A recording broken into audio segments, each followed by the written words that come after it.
Alors, chers compatriotes, peuple congolais, Escanio Soubozali, Congolais, Congolaises, combattants, combattantes, Oya Zali, Molobeli Nabino, communicateur, chef de l'État, matière Moïse Lukengu, Oboye bien. Ce qui au Moninga na termi boye bake, situation, Ezamakasi, et Sengeli peuple congolais, Azala, Missonaye, le Kolo Yaliso et Kenge. C'est pour vous dire que tous autres traversé un moment de turbulence. Pour Mboka Nabiso, et c'est confirmé, le Kola Mboka, Nyon sont minés. Et quand on a cours des grands. Parce que Boino Moko Boyebi, to souffrir Tamoulaï, et pas tout le monde petit pays, Oyo Babanda ko utiliser, Bino Bozomo na Rwanda, Bozomo na Uganda, Burundi et consorts. Zokande ezali communauté internationale, les autres ko déballer situation nyon so to Bino, moto Babanda ko lobake azama be, azo pouvoir te boyena boye. Le peuple congolais a comprendre que Félix Tshisekedi c'était un homme idéal. Oiseau rare otobanda kolokwana c'est Félix Tshisekedi. Tokoyebi sabino makamoni ezali koleka na est ya République démocratique du Congo oyo chef de l'État après discours naé a déclaré qui guerre sans que tobayeba que c'était la déclaration de guerre.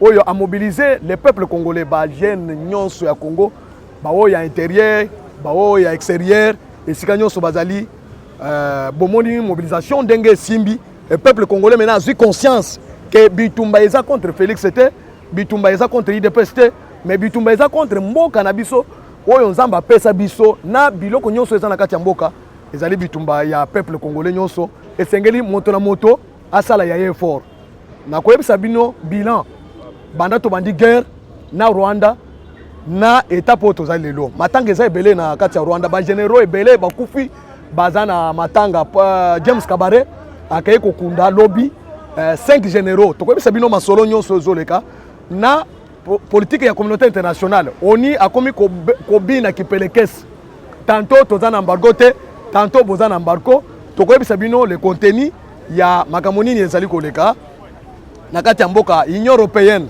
États-Unis d'Amérique politique na bango eza ndenge nini Chine Russie politique na bango eza ndini vis-à-vis ya Bitumba oyo ezali na est tokoyebisa ma difficulté oyo ba congolais bazana ngo pona ko comprendre que moyen moto a détourné vision ya ba peuple congolais ezali susute Félix Tshisekedi azali messager ensemble oyo aye pona ko libérer peuple congolais na buumbu oyo bazwaki biso epa ba mindele na buumbu ya communauté internationale ya motema mabe ya ba pays nyonso ezali zinga ya République démocratique du Congo oyo bamemi ba terroriste lokola M23 ya Rwanda na kati ya mboka na biso M23 azali lokola na ko expliquer bino que signifie M23 c'est-à-dire mouvement de balkanisation des Rwandais au Congo tokoyebisa bino makamonini ezali koleka. Merci chers compatriotes, comme tolobaki naza ko présenter mes contentements na ngai naza ko yebisa bino peuple congolais na sali remarque à chaque fois oyo IDPS à chaque fois oyo chef de l'État azana Bitumba na banguna ba ennemi na biso c'est-à-dire bato baza contre Boka bato baza contre président de la République bazo fongola Bitumba na bango ba surgir on dirait balala ki place moko. Je suis contre déclaration ya Wakwenda. Bon mon ce que le peuple congolais peut comprendre. Wakwenda a engagé parti T. Le parti est dirigé selon nos statuts par le secrétaire général. S'il y a ce secrétaire général comme maître Bevi ou GAF, c'est la convention démocratique, il y a parti où ils ont quota pour le secrétaire général. Mais dans la minute où secrétaire général, il y a eu des succès, il y a il a la confiance du chef de l'État, il a la confiance du parti. Tous les combattants et combattantes. Exploit à Sali, jamais un autre secrétaire général n'a récolté le succès au Azel. À Kenya Congo a récolté succès belé. Dans le cadre, il y a redynamisation à partir. À Kenya Bandundu, à Sali, succès à Kosakanate. A mobilisé, même les Congolais se souviennent encore de l'époque de Tiens Tshisekedi. À Kenya, na Kisangani, bon, Bilili, Bisonyo Stozalaki wana. N'a jamais vu, IDPS n'a jamais récolté succès ya boye na Kisanganité na cadre de redynamisation. To uti Lubumbashi binomoko bomoni nanu esalamate. Mais ce qui omoni moto aye ko contredire, aye ko pour attaquer le secrétaire général, ce n'est pas lui. Bota la main noire qui est derrière lui. Wakwenda azumbongo ya babati, baoyo bazoluka na ba Moïse Katumbi, na ba tu FCC bazoluka ke na ndenge tozo kende élection, IDPS a son majorité parce que IDPS qui a joué majorité, président de la République a co-géré à cause de la décision mineure pour l'intérêt du peuple congolais. Ndenge azali kozo sikoyo. C'est-à-dire que sengeli kaka ba coalition ezala po ba imposer ye biloko ko sala boyete sala boye loko la tango tozaki na FCC cash. Mais à lire où vont les choses, les Congolais maintenant va comprendre que non, c'est IDPS qui va sauver ce pays. Parce que bon mona ki ba tebele o ba homme politique o tozaki na bango, ba sali le côté. Ils ont travaillé avec Kabila. Changement ils allaient quitter. Les loyo talandenge Kagame a komi kole. Je vais vous dire qu'est-ce qui se passe.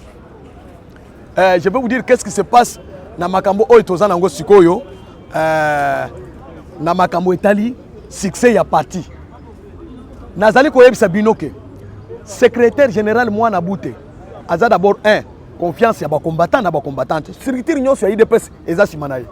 Comment yo un individu outi soki wapi okomi koloba o et ceci cela et cela et puis quel est le droit, quel est le soubassement juridique oyo ozanango na cadre ya parti, na cadre ya règlement d'ordre intérieur statut oyo okoki ko sala déclaration ya ko déclarer que yo olongoli poste wana ya secrétaire général comme vacant na prérogative nini usurpation de pouvoir vient à comme ko raisonner donc na pourquoi azali sous na mécanicité bato bazo influencer vie wana toyebi bango bien wakwenda tu n'as pas droit encore d'ailleurs yo moko na cadre ya structure na yo ya convention babengana yo ozo utiliser IDPS na cadre nini omonisko yo kindoki na bino bo combattre Etienne Tshisekedi bo combattre Félix maintenant bozo combattre Kabuye parce que bon moni que bato wana nde ba ko sauver parti bituma na bino eza contre Kabuya ou bien contre Félix ou Etienne Tshisekedi bino bozo combattre parti esprit na bino eza que parti est disparaître sko bato ozo pesa bino mbongo wana bazona biso to bisi bino que vous allez nous rencontrer sur votre chemin. IDPS c'est un patrimoine national eza parti à mototé eza parti à un individu IDPS c'est un parti ya peuple congolais eza patrimoine national pour l'intérêt général de la République démocratique du Congo. Bino moko wana bozo tinda bana na bino basakana na ministre ya finance Nicolas Kazadi. Sko bomoni sko bato oyo bazana valeur, bato bazo défendre valeur, bato bazo sala makambo ya malamu depuis que le Congo est Congo. Est-ce que tu as moni ministre Moussousou ou a mobilisé recettes ou a géré finance ya République koleka Nicolas Kazadi? Est-ce que bino possible moni motoana azui médaille brevet diplôme na Forbes na États-Unis d'Amérique na équipe na yenyos? Comment il peut devenir un mauvais ministre? Parce que bon moni sko yo miso na bino ezomona lisusu te. Nazo démentir information nyonso bato bazo combattre Nicolas Kazadi. C'est un ministre excellent. D'ailleurs, expérience au Azanango bino boko kozo angote. Aucun ministre de la finance mususu azwa yangote. Talandenge asali lelo toza besoin ya kozo mbongo na epa ya ba kokota banyongote ya mbongo. Mobilisation nationale. Donc ya biso moko.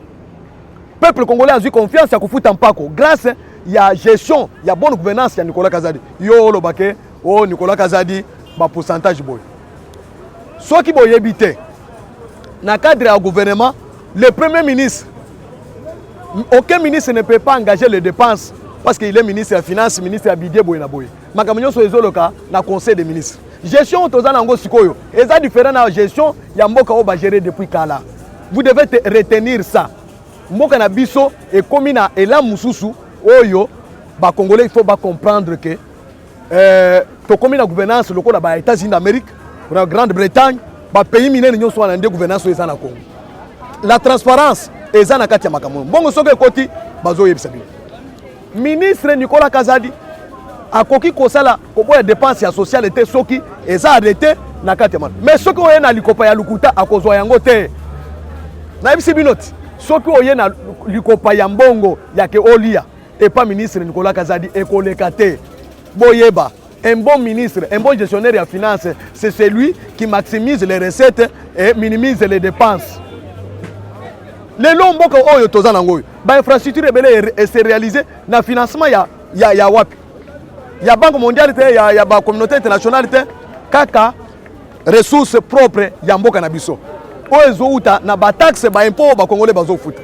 Mais comment yo koloba ke Nicolas Kazadi aza mabe omoni siko bino siko peuple congolais akodécouvrir bino nyonso parce que Nicolas Kazadi musala wa asali ba ministre na biso ya IDPS musala wa basali na gouvernement oyo et puis nous regrettons le temps perdu parce que basali musala extraordinaire bino bato bazo utiliser ba ennemi na biso bato oyo baza contre la république bato bazo bundake to échouer mais tant bamoni que succès ezali na kati ya mboka bayoki soni bazali susu na esengo te bakomi koluka bana bapesa bango mbongo basala ba déclaration ya lukuta contre les excellents ministres.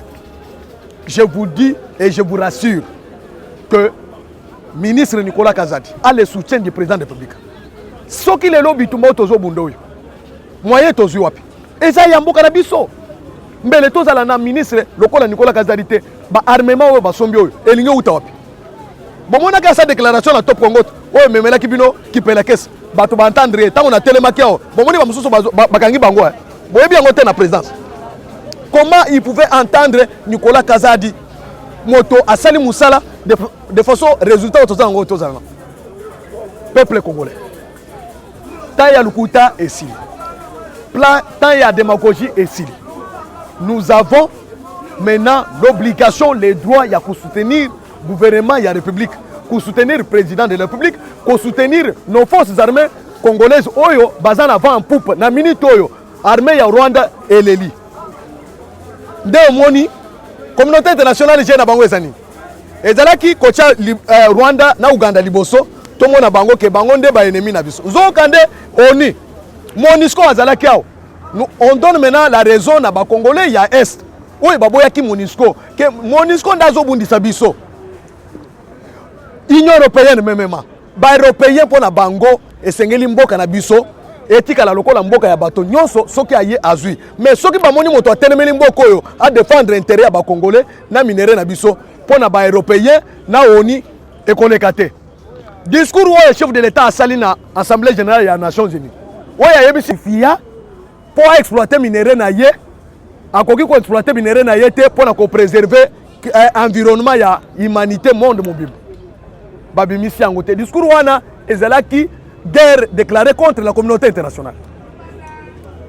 Discours wa lobi ke soki bino boboyi ko soutenir biso na bitumboy ngai na peuple congolais nous allons défendre notre territoire jusqu'au sacrifice suprême. C'était une déclaration de guerre contre la communauté internationale. Mais Babo Sani que le moment c'est du faire.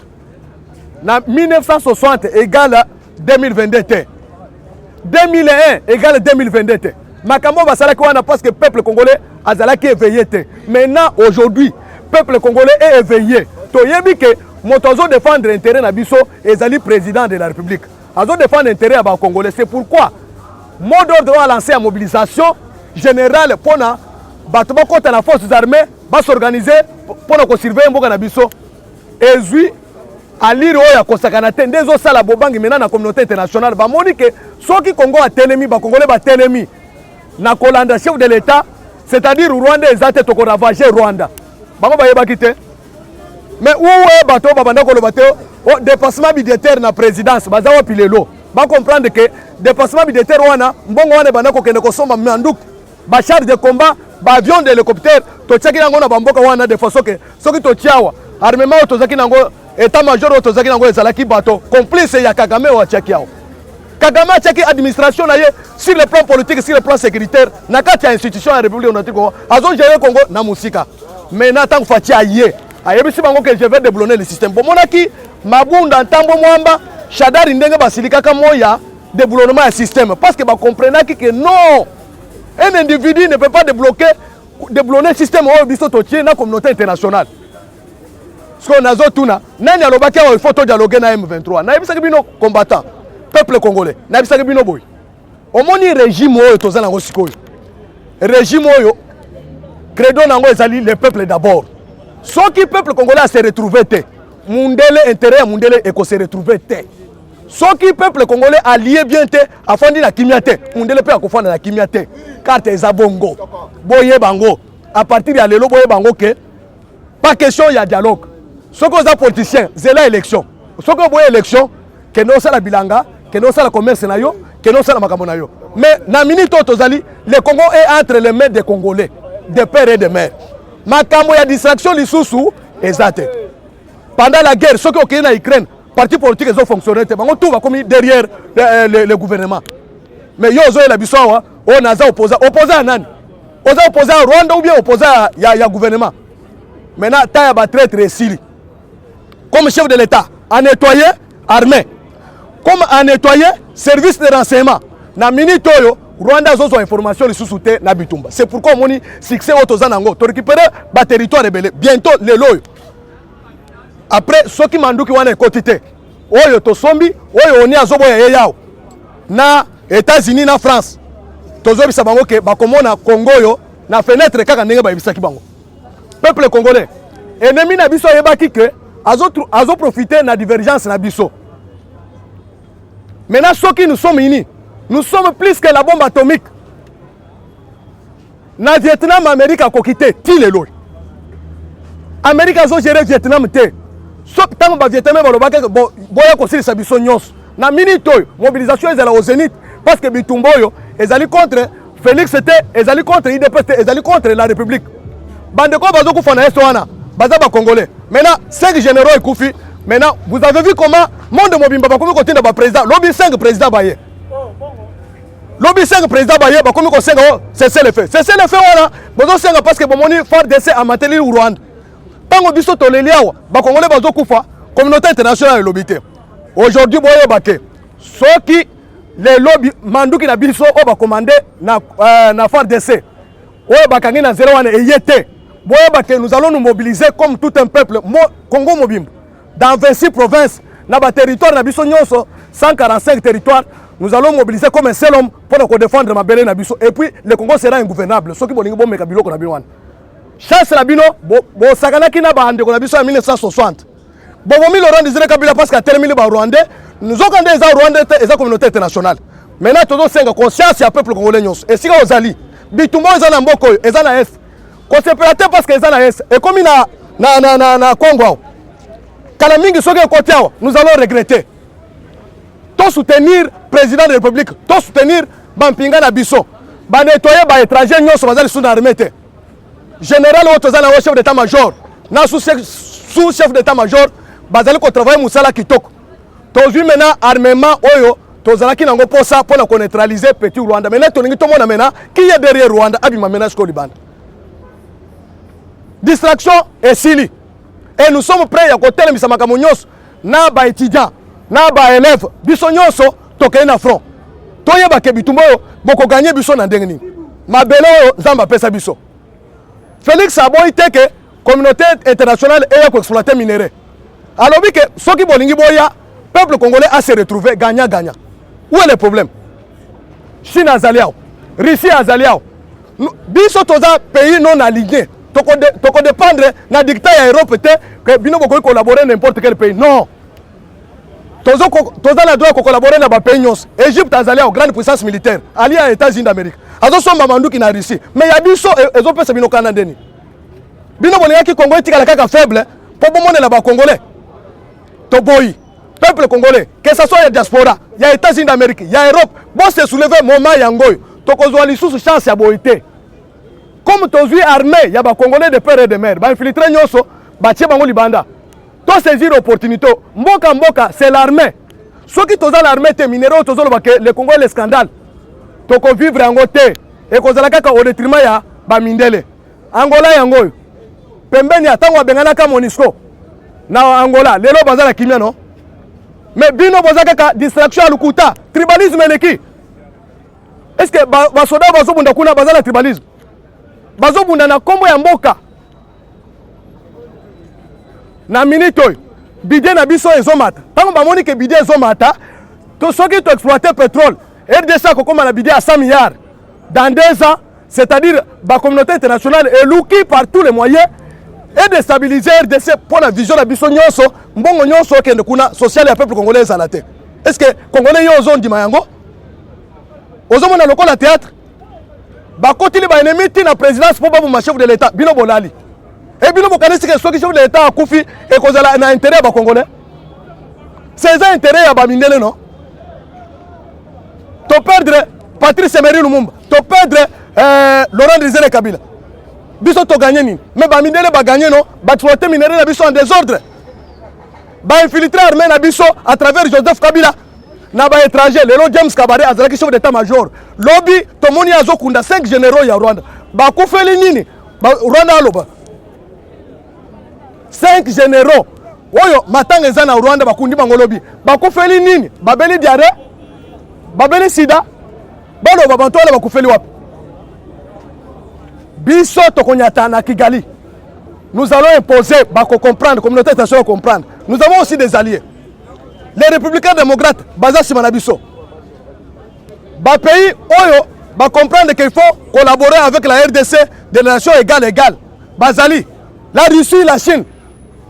Ba pays Bazali. Mais France est espion. Na famille à Bill Clinton. Tous les mettre en garde. Totelemi maintenant, les Congolais totelemi. Un jour, bon comment en Afrique, Oyo, na fenêtre, bino, ba démocrate américain. Bon, salut par tous les moyens, bon, ba Congolais, le col à Nyama. C'est-à-dire, ba Congolais, baza batoté. Génocide à Rwanda, c'est 800 personnes. 800 personnes. Mais awa, 12 millions. Bazolo belabino et l'autre côté. Justice en Zambé et Kosambi Sabino. Zamba a créé Makambo et Belé, beaucoup ça la perte. Bon, mon maladie, beaucoup fait combien? Et ça sanction en Zambé, non? Bino bozo na ba Congolais, le col à Nyama. Bon, on va attaquer les Congolais, bon, on va Congolais, bisoto se défendre. Minéraux, ils ont bino, zame na pesa biso yango. Et puis, Evariste Bouchabou, tire attention. Qui a géré ce pays, au bon milieu biso, batebele na Kassai. Au bon milieu, même chef coutumier, comment il en sait? Yo, on se comparer à Sel, excellence à Sel. Est-ce que tu as le ministre, Moussous collègue à Sel, vice-premier ministre intérieur collègue à Sel? Moussala, on a le loy. Autour la sécurité, il y a qu'on mettre le Congo sur les rails. Qu'on remettre le Congo sur les rails. Yo, au Salaki Yango, Bino Bozaki n'a dicté à un individu, un étranger. Vous travaillez pour naïe, pour la propre fils, il y a Yambo Kanabiso. Tolobi que les Congolais maintenant sont éveillés, les Congolais sont télémis. Beaucoup ça, moyen Congo Sabiso, ils ont les sous-soutés. Congolais Ayebi maintenant, qui travaille pour l'intérêt du Congo, qui travaille pour l'intérêt des étrangers. Moïse Katumbi na Vital Kamerhe. Dialogue au Babana Kolukawana. Bon, on est conséquence à dialogue. Est-ce que Mbele Toko na dialogue au Babana Kolukato négocier na Kagame na M23 wana? Parce que bande konazo c'est bino boy. Armée ya M23 ezate. C'est l'armée de l'agression du Rwanda. O ezaliao. Ce qui est dans le Congo eza M23. Ce qui est dans Libanda est comme armée rwandaise. Lobby bakundi 5 généraux. Ba caporal ba dikidi na kwa bino nombre na bangote. Na guerre ya samedi balingaki ba récupérer Kibumba. Mais moto pelikuna eza ba hélicoptère eza kuna eza ma sécurité du peuple congolais. C'est-à-dire l'armée ya biso ezongi na tango ya Marshal Mobutu. Nde omoni epesi bango kanda ba komi ko sala balai diplomatique. Président ya Guinée équatoriale tozana ye frontière te. Azana sous région ya Grand Lac te. Ayeko sala ni. Macky Sall ayelobi. Président Ngolais a yelobi. Mais distraction on attend au Tshisekedi Diabana ko senga bino ke boy bisa Kagame a retiré batonaye. Est-ce que bozala ki wapi? Est-ce que bosali les mêmes balais diplomatiques na Rwanda? Tozo bisa bino boy. Na minute peuple congolais a telemi pour ko défendre mboka na ye. S'il faut toko fa biso nyos, bobo mabiso nyos, bozo ba Rwandais bo chao, boko sala ngome ekoko te, ekosimba te parce que nous sommes un peuple de Dieu. Ceux qui ont la guerre mondiale, troisième guerre mondiale, beaucoup de gens ont dit parce que biso te telemi na minéraux nzamba pesa biso tokai na Rwanda te. Awa ezamboka na biso. Bo violer ba mama bolembite. Docteur Mukwege oyo azalaki ko travailler pour l'intérêt ba mindele lelo aye o akomi candidat. O moni sko ne bo kisi son. Tozo bisabino boy. Boz à la calme. Vous allez voir comment on va libérer ce pays. Et nous serons un pays indépendant. Et puis la France, l'Europe va dépendre de la RDC. Parce que tous les nyoso, climat, forêt équatoriale, États-Unis ont la forêt, Russie a la forêt, mon peuple va respirer dans les abisso. Mais besoin na conseil de sécurité comme membre permanent bozo tia bato baza na rôle ata moko te ko sauver humanité yambalo il faut revoir statut nyonso ya Nations Unies et sengeli biso RDC tozala na part soki boboye ke tozala na part nous allons exploiter notre forêt équatoriale donc exploiter mai na biso pour l'intérêt ya ba Congolais et ce n'est pas un péché ce n'est pas interdit même nzambe moko ayebi ke mai na biso banzete na biso bakelaki yango mpona ba Congolais et non pour la communauté internationale. Nous ne sommes pas un patrimoine mondial. Banyama na biso ezali pour protéger l'intérêt des Congolais. Chaque fois que le président a défendu l'intérêt des Congolais, vous avez dit que na minute soki Tshisekedi akufi, c'est-à-dire c'est la communauté internationale et nous n'allons pas permettre à la communauté internationale d'entrer encore sur le sol congolais. Bon comment on a makambo ko salem nanu bomona ngote. Nous sommes là. Nous sommes éveillés. Le peuple congolais est éveillé. La conscience du peuple congolais est rentrée. Les Congolais sont éveillés. Comment défendre notre pays? Bobangit, Toyebisagibin. Traître opposant, il y a étrangers. Boye ba talabino esili. Talabino esili. Bon comprendre, talabino esili.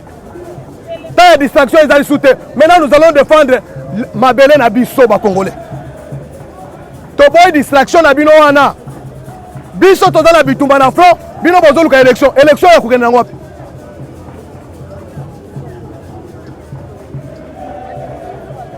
Tolobi boy. FARDC. Oza na soutien total. Ya peuple congolais nyonso. Image o bozo na bato bazo cycler wana. Na bandako ya ba Congolais bato nyonso baza pour bino. Boza na soutien ya peuple congolais. Commandant suprême des forces armées congolaises, chef de l'État, aux la soutien populaire, aux la soutien en Zambé. Nde ba président Moussou Bazanga ki biloko misato wana. Soki moto azala en Zambé, moto azali na soutien au peuple, moto wana azala na soutien à grande puissance. Lelo to diviser communauté internationale. Russie, membre permanent du Conseil de sécurité est derrière la RDC. États-Unis derrière la RDC. Chine derrière la RDC. La Grande-Bretagne derrière la RDC. Au MONUSCO Europe, France, on perd le contrôle en Afrique de l'Ouest, mais on ignore semer des autres là. Bon, comment? Et puis, les Congolais, nous sommes dissimulés partout au monde. Ceux qui ont dit que tout ça, la déclaration, il y a tout ça, la macambouamabé dans le monde. Vous allez voir, c'est le monde qui va. Le même moment, nous allons déclencher les opérations et puis nous allons déstabiliser toutes les institutions du monde. Les Congolais sont partout. Les Congolais sont place. Ceux qui sont tombés, les Congolais sont tombés. Les diasporas, vous allez veiller, vous allez faire un mot d'ordre. Vous allez tellement. Les Congolais na kati, bino libanda to telemi. Allez, la communauté internationale va reculer et puis, bakote la biso comme un pays indépendant. Nous sommes dans Zambie. Zambie est la président de la République. Zambie est la premier ministre Sama Lokonde. Zambie est la ministre de biso. Ouais, va soutenir le gouvernement. Zambie est la forces armées congolaises. Viens bosso, Zambie bate la yo. Salami Beko. Quand tu sais l'ouachani menace qu'on est en andas. Comme vous voyez déjà ma mixage. Intégration et forces armées étrangères. Na armée na biso. L'appareil sécuritaire d'Abisso, bon, c'est aussi le plan politique. Dès qu'on s'appelle Nabino. Viens, attention. Yo, Makamona, yo, ils ont déstabilisé parce que au Monique, le ministère de l'économie, et quoi ça qui va congolais, va comme là, va s'appeler là. Yo, Zui Kanda, au comité financier, au Kwenda, au comité financier, Batonio, se basa contre le ministre d'Abisso. T'as la politique na Yohan. Aux alliés, il y a une union sacrée, Salam Moussala pour soutenir la vision chef de l'État. Mais ceux qui ont commis au Kende, le Kola, Kagame, le Kola, Nani Vital Kamer, Azo Senga dialogue, na M23. Au monde, ce que le Kouta la Bino ici. Puis ils sont au dialogue, ils sont sous-soutés. Ah ouais, ils ont rapport de force. Pour renforcer les forces armées congolaises, ils ont la Makasi et un point très. Pour qu'on défende ma belle Abisso et le peuple, Nakati Amboka soutient les chefs de l'État. Ndengo, message au Tozaki Nango pour la Mokola Lelo. Bon regretter pour la Mungongo quand ils ont ma casse. Parce que menace contre les chefs de l'État, ils allaient belé. Et c'est les chefs de l'État qui soutiennent le peuple congolais. Donc on sait la marche populaire Congo Bombimba pour soutenir les chefs de l'État et nos forces armées congolaises. Et puis nous allons réduire les ambitions de la communauté internationale. Oyo Alingi, émergence et RDC. Au Moni Bobangit. Nous sommes les pays les plus pauvres. Nous sommes les pays les plus puissants du monde. Lukuta et Sili, Bamidele Lukuta et Sili, armes, matière ya kosala bango, technologie à Sika. Ezate pour tout le monde, ezaka na Congo. Au Monisco, Bokolapa, Bokongulumao, Pokota na Congo, pose un visa. Ya Kokota Congo, Bokomon. Bolingaki kaka Congolais, azala distrait, na makambo ya minéraux na ye, binobo pillé. Maintenant, Bozui Moto, chef de l'État, commandant suprême des forces armées congolaises, a zone défendre. Alobi, Oekoya, Eya. Biso peuple congolais, Tolobi, Oekoya, Eya. Wakwenda tire attention. Wakwenda tire attention. Ce que vous avez dit, bateau, Keba, ce n'est pas le moment à blague. Ce n'est pas le moment à mon parti politique. Nous défendons la nation. Nous défendons notre patrie. Makambo bêtise est à la tête. Tobo Yango. Merci, chers compatriotes. Et ce que nous sommes to sepeli makasi ndenge bozo pesa biso matoy bo partager émission monde mobimba congolais nyonso esika zali azo yango boyeba ke moment n'est pas bon mais moment na biso eza mabe makasi esengeli tozala veiller conscience na biso etelema pour ko défendre mabene na biso. Je dis et je vous remercie. Eshima, votre magazine qui bat au rythme de l'actualité. Une réponse à vos besoins en information, un éclairage dans divers domaines. Impartial, documenté, instructif. Eshima au cœur de l'info. Dans son édition spéciale, IGF Eshima Magazine évoque les 35 ans d'existence de l'Inspection Générale des Finances, IGF en sigle. Dans ses colonnes, le magazine revient sur le travail abattu par ce service d'audit supérieur ainsi que les innovations apportées, des performances reconnues au niveau international. À la une, l'interview exclusive de Jules Alinguetti. Face aux prouesses réalisées par son service, l'inspecteur général chef de service martèle sur la volonté politique du président de la République, Félix-Antoine Tshisekedi, pour redynamiser l'IGF afin d'assainir les finances publiques. Le doublement des structures opérationnelles, le recrutement de nouveaux inspecteurs, l'amélioration des conditions de travail du personnel, plusieurs innovations qui rendent à ce jour l'IGF plus performante. Le travail de l'IGF salué à l'international. Après un travail apprécié au niveau local, la lutte que mène le président de la République à travers l'inspection générale des finances IGF est aussi saluée par des partenaires internationaux. Au FMI, à la Banque mondiale, aux États-Unis et au Parlement européen, l'IGF vend positivement les résultats de la lutte contre la prédation des finances publiques. Le chef de service de l'IGF a été primé par Forbes Africa pour sa lutte contre le détournement des deniers publics. Autre titre à découvrir, la DGI rappelle l'échéance du 30 septembre 2022 concernant l'IBP, exercice fiscal 2023, revenu 2022. SONAS, Lucien Boniemé Ecofo fait bénéficier à ses cadres et agents une formation sur la passation des marchés publics. Tissia Mukuna, DG de la société La Quinoise, lance son usine de café 100% congolais à Kinshasa. Découvrez également des entretiens exclusifs des acteurs de la société civile sur la lutte contre la corruption, le professeur Florimond Mouteba de l'ODEP, Al-Kitenge, analyste économique, ainsi que maître Georges Kapiamba de la Cage. Eshima Magazine, un nouveau standard d'information.